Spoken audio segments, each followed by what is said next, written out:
पाहूया पुढील महत्त्वाची बातमी। तुर्की उमरा यात्रेच्या नावाखाली 10 लाखाची फसवणूक करण्यात आली आहे। छत्रपती संभाजीनगरातील 7 जणांच्या कुटुंबाला 10 लाखांचा गंडा घालण्यात आलाय। बनावट विजा, विमान तिकीट, हॉटेल बुकिंग, कागदपत्र देऊन फसवणूक करण्यात आली आहे। रोशन गेट येथील शिद्रा ट्रॅव्हल्सचा चालक फैजान खान फरार आहे, तर गुन्हा देखील दाखल करण्यात आलाय। पुढील तपास सध्या पोलिसांचा सुरू आहे।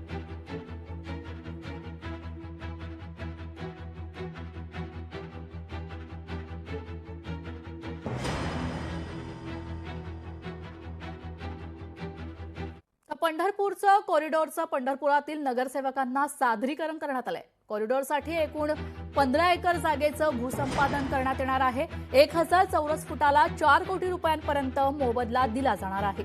कॉरिडॉरबाबतच्या निर्णयावर नगराध्यक्ष, नगरसेवकांची संदिग्धता, मुख्यमंत्री, पालकमंत्र्यांशी चर्चेनंतर नगराध्यक्ष, नगरसेवक निर्णय घेणार असल्याची माहिती समोर येते आहे।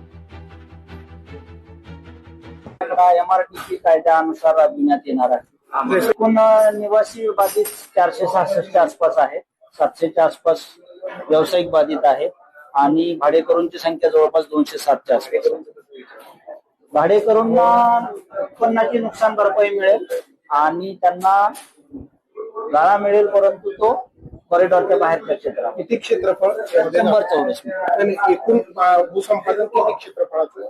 भूसंपादन जवळपास 6 हेक्टरचं भूसंपादन आहे, म्हणजे 15 एकर जागा इथली भूसंपादित केली जाणार आहे। मोबदलाची वर्गवारी त्यांनी केलेली आहे। त्या अनुषंगाने तसं सादरीकरण म्हणजे आम्हाला जे सांगितलं, म्हणजे आमच्यापेक्षा बाधित व्यक्ती तिथली माहिती व्यवस्थित देऊ शकतो, त्या अनुषंगाने आम्ही ही विनंती केलेली आहे देशमुख साहेबांकडे की आज जे सादरीकरण आमच्या समोर सादर केलेलं आहे ते आमच्या बाधित प्रत्येकापुढे सादर करावं, त्या अनुषंगाने पुढचं धोरण ठरवावं।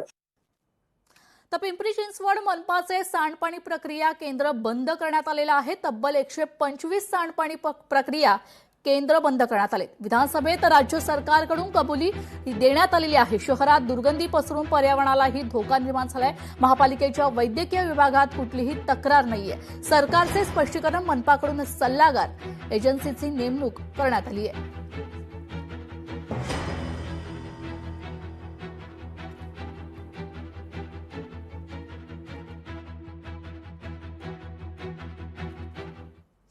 सध्या लीलावती रुग्णालयात जरांगेंच्या मुलावर उपचार सुरू आहेत। तब्येतीच्या विचारपूससाठी प्रसाद लाड लीलावती रुग्णालयात दाखल झालेत। मनोज जरांगेच्या मुलावर सध्या लीलावती रुग्णालयात उपचार सुरू आहेत, तर तब्येतीची विचारपूस करण्यासाठी प्रसाद लाड आता लीलावती रुग्णालयात दाखल झालेले आहेत।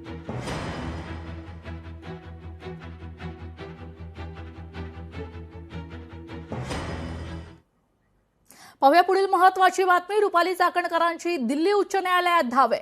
भोंदू अशोक खरात प्रकरणी बदनामी केल्यानं याचिका दाखल करण्यात आली आहे। आशा मिरगेंसह इतरांवर मानहानीचा दावा केलाय।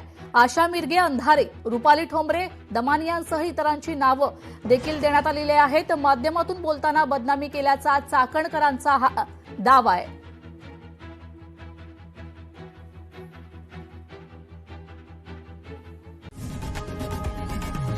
लोकशाही मराठी ऐका, पहा, जागरूक रहा।